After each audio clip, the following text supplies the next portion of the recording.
عزیز طلباء و طالبات، اردو زون میں خوش آمدید۔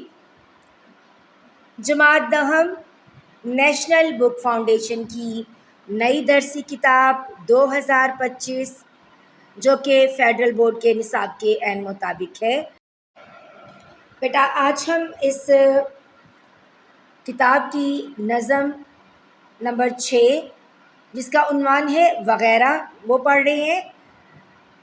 شاعر ہیں اس کے پروفیسر انور مسعود۔ پچھلے ویڈیو لیکچر میں ہم نے پہلے 2 اشعار کی تشریح، فنی محاسن اور مشقی سوالات جوابات کیے تھے۔ اس نظم کا ماخذ ہے دیوار گریہ اشعار کے پیچھے اور حیت ہے اس کی قطع بند نظم۔ تو جب آپ اس کا حوالہ سخن لکھیں گے تو آپ نظم کا نام لکھیں گے، شاعر کا، ماخذ اور حیت۔ شروع کرتے ہیں آج کا بند نمبر 3 جو کہ شعر ہے۔ شعر نمبر 3: بے حرص و غرض قرض ادا کیجیے اپنا، جس طرح پولیس کرتی ہے چالان وغیرہ۔ مشکل الفاظ کے معنی دیکھ لیں۔ بے حرص و غرض یعنی بغیر لالچ اور مطلب کے، چالان وہ تحریر جس میں ملزم کے لیے سزا یا جرمانہ ہو، اس کو کہتے ہیں۔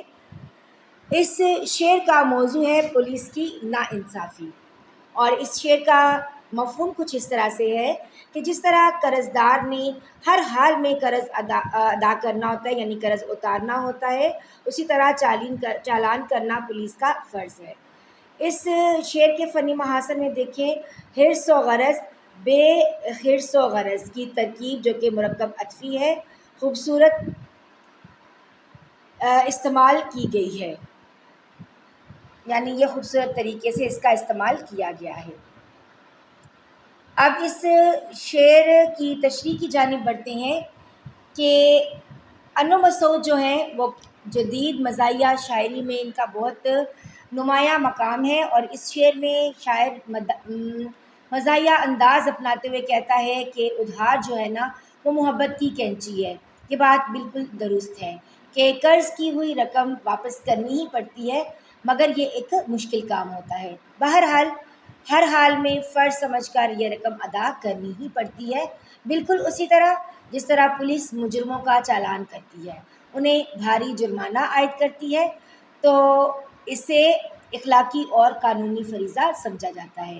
اسی طرح ادھار لی ہوئی رقم کی واپسی حوصلہ شکن تو ہے، مگر ایک اہم ذمہ داری ہے۔ مختصراً یہ کہ بغیر کسی خود غرضی اور بغیر لالچ کے جس طرح لی ہوئی قرض کی رقم ہر حال میں ادا کرنی ہوتی ہے، اسی طرح بغیر کسی مقصد اور لالچ کے سارے کاغذات مکمل موجود ہونے کے باوجود بھی پولیس چالان کرنا اپنا فرض اور ذمہ داری سمجھتی ہے، جسے ہر حال میں چالان کرنا اس پر فرض ہے۔ اور اس شعر میں شاعر نے محکمہ پولیس پر خوبصورت طنز کیا ہے کہ میرا قرضہ ادا کرے کوئی، طاق میں ہوں خطا کرے کوئی۔ یا آپ حوالے کا یہ شعر بھی لکھ سکتے ہیں: ایک خوشی سود پر ملی تھی کہیں، اس کا قرضہ اتارنا ہے مجھے۔ اگر ہم دیکھیں تو اس شعر میں انور مسعود نے ایک سنجیدہ پیغام جو ہے اس کو طنز کے طور پر اور مزاح کے ساتھ بیان کیا ہے۔ ان کا کہنا یہ ہے کہ اگر آپ پر کسی کا قرض ہے تو بغیر کسی لالچ یا خود غرضی یا سستی کے اسے فوراً آپ کو ادا کر دینا چاہیے، اس میں آپ اس کو تاخیر مت کریں، اس میں ڈیلے مت کریں۔ یعنی اگر ہم یہ کہیں کہ اس بات کو بڑے ہی مؤثر انداز میں سمجھانے کے لیے وہ پولیس کی مثال دیتے ہیں کہ جیسے پولیس جو ہے نا بغیر نرمی یا تاخیر کے چالان کرتی ہے، ہمیں بھی ایسے ہی اپنی ذمہ داری سے اس قرض کو ادا کرنا چاہیے۔ اگرچہ یہ ایک طنزیہ سی مثال جو ہے ہنسی مذاق کا باعث بنتی ہے، مگر غور سے دیکھیں تو اصل میں اس میں ایک گہرا اخلاقی سبق بھی ہے۔ شاعر ہنسی مذاق میں لوگوں کو احساس دلا رہا ہے کہ مالی ذمہ داری کو سنجیدگی سے ادا کرنا چاہیے۔ اس کے ساتھ ہی وہ پولیس کے سخت انداز کو بھی مثال بنا کر اس کے غیر لچکدار رویے پر ہلکی سی تنقید بھی کرتے ہیں۔ یعنی اس شعر میں طنز، معاشرتی تنقید، اخلاقی پیغام اور مزاح ایک ساتھ موجود ہیں، جو انور مسعود کے منفرد اسلوب کی خوبصورتی ہے۔ اگر دیکھیں تو اس میں سوالات دیکھ لیں، پولیس کس طرح چالان کرتی ہے؟ یعنی جس طرح قرضدار کا قرض ادا کرنا اس پر فرض ہوتا ہے، اسی طرح پولیس بھی چالان کرنا اپنا فرض سمجھتی ہے۔ اس شعر میں کون سا مرکب استعمال ہوا ہے؟ نشاندہی کرے۔ تو اس شعر میں حرص و غرض مرکب عطفی استعمال ہوا ہے۔ جی تو بیٹا اب بڑھتے ہیں اگلے شعر کی جانب، شعر نمبر 4۔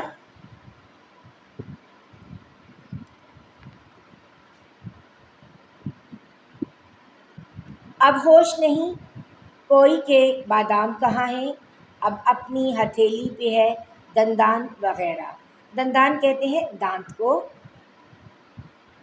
اس شعر کا موضوع ہے بادام کی سختی، اور مفہوم اس کا کچھ یوں ہے کہ بادام اتنا سخت تھا کہ اسے دانتوں سے توڑنے کی کوشش کی گئی اور دانت جو ہیں وہ ٹوٹ گئے۔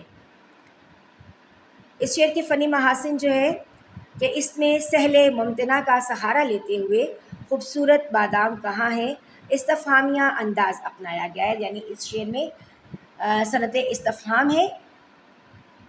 اور سہل ممتنع یعنی شعر اتنا آسان ہونا، اس قدر آسان شعر لکھنا کہ اس سے مزید آسان شعر نہ لکھا جا سکے۔ بڑھتے ہیں اس کی تشریح کی جانب۔ انور مسعود کی شاعری مزاحیہ اور ایک ایسا رنگا رنگ گلدستہ ہے جس میں سادگی، طنز و مزاح اور مقامی ثقافت کا حسین امتزاج ملتا ہے۔ ان کی زبان عام فہم اور سادہ ہے جو آسانی سے سمجھ میں آ جاتی ہے۔ وہ ہنسی مذاق میں بھی ایک سنجیدہ پیغام دے جاتے ہیں جس پر قاری یا سامع غور و فکر کرنے پر مجبور ہوتا ہے۔ اس شعر کو بھی دیکھیں تو شاعر نے بڑھاپے، وقت کی قدر اور انسانی فطرت کو نہایت دلچسپ اور مزاحیہ انداز میں بیان کیا ہے۔ پہلے مصرعے میں شاعر کہتے ہیں کہ اب جب عقل و ہوش آ چکے ہیں تو یہ یاد نہیں کہ وہ بادام کہاں رکھے تھے جنہیں کھانے سے عقل آ جاتی ہے۔ یہ ایک طنزیہ اشارہ ہے اس بات کی طرف کہ انسان اکثر اپنی زندگی کے قیمتی وقت کو فضول کاموں میں ضائع کر دیتا ہے، اور جب سمجھ آ جاتی ہے تب تک بہت دیر ہو چکی ہوتی ہے۔ دوسرے مصرعے میں شاعر مزید چٹکی لیتے ہوئے کہتا ہے کہ اب تو دانت بھی باقی نہیں رہے، یعنی وہ دانت جو بادام چبانے کے کام آنے تھے اب ہتھیلی پر رکھے ہیں، یعنی مصنوعی دانت ہیں یا پھر وہ غائب ہو چکے ہیں۔ یہ مصرعہ نہ صرف ایک قہقہہ خیز میں ہے بلکہ وقت کی بے رحم رفتار اور انسانی پچھتاوے کی حقیقت بھی عیاں کرتا ہے۔ دراصل شاعر یہ کہنا چاہتا ہے کہ عقل و شعور وقت پر حاصل کرنا چاہیے، ورنہ جب تک سمجھ آتی ہے زندگی کے وہ مواقع اور توانائیاں ختم ہو چکی ہوتی ہیں جن سے فائدہ اٹھایا جا سکتا تھا۔ اس شعر میں ہتھیلی پر دندان ہونا یا ہتھیلی پر دانت رکھنا ایک محاورہ ہے۔ شعر میں شاعر نے یہ کیفیت بیان کی ہے کہ اب یہ بھی ہوش نہیں کہ بادام کہاں ہے، یعنی وہ وقت گیا جب بادام کھائے جاتے تھے، اب تو صرف دانت باقی رہ گئے ہیں اور وہ بھی ہتھیلی پر، جیسے کہ کھانے کو کچھ نہیں رہا۔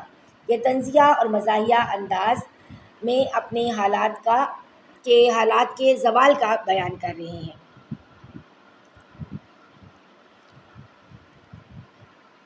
بقول شاعر، صد حیف کہ کمزور ہے چشمان بڑھاپا سستی، ستی جنبش میں ہے دندان بڑھاپا، دانت اپنے بادام بھی اپنا کیا شکایت کریں کسی سے ہم۔